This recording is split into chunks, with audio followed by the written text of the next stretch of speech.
Taking Bitcoin in isolation of, putting all the other assets aside, we believe Bitcoin disrupts gold.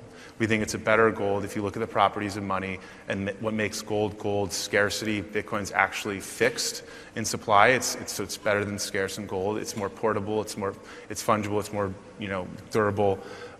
It sort of equals or better gold across the board. So if you look at a $100 billion market cap today, now last week it might have been more like 200, but so it's actually a buying opportunity. We think that there's a potential appreciation of 30 to 40 times because you look at the gold market today, it's a $7 trillion market. And so a lot of people are starting to see that. They recognize the store of value properties. So we think regardless of the price moves in the last few weeks, it's still a very underappreciated asset. And Bitcoin's just the first cut. If Bitcoin's a better gold, imagine your financial system with only gold as an asset class. That's how sort of early in the beginning of this is. There's going to be a menu of many cryptocurrencies, and they're going to rethink the entire internet and how we sort of view it. You could never buy a piece of the internet back in the 90s. You couldn't buy the protocols. You could invest in a VC firm on Sand Hill Road that had to pick Amazon versus Pets.com. So you had to get lucky. You had to be very privileged and get lucky many times to get it. Now you can just buy a piece of the protocol. So buying Bitcoin is like a call option on the entire Bitcoin ecosystem.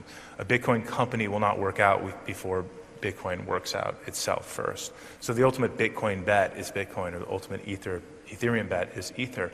And you're basically buying a piece of the racetrack. And you're not picking, Seabiscuit. Doesn't matter who wins as long as the races are running. You're a part of it. And that's the beauty here. And usually the retail investors come in at the end. They get dumped this stuff post-IPO, 10 years after a company was founded. Now retail has been the ones who have been there first. And actually Wall Street is completely asleep at the wheel and late to the game. Silicon Valley has actually completely missed it too.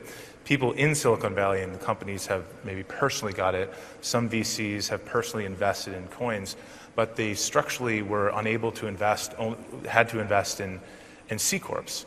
And so buying gold or buying Bitcoin is not something they do, but the partners were investing their own money. And Silicon Valley very much missed cryptocurrency because they want to miss it. It's not good for the centralized application layer, the FANG companies that sit on top of the internet. Cryptocurrencies actually decentralize that, pull it all down to the layer below, the protocol layer, and the value actually accrues to the people who buy into and use and build the network. Not one company, there's not a headquarters of Bitcoin or Ethereum. These are networks that are decentralized and owned by, in a very democratic way, the users of them. Hey there, thanks for checking out CNBC on YouTube. Be sure to subscribe to stay up to date on all of the day's biggest stories. You can also click on any of the videos around me to watch the latest from CNBC. Thanks for watching.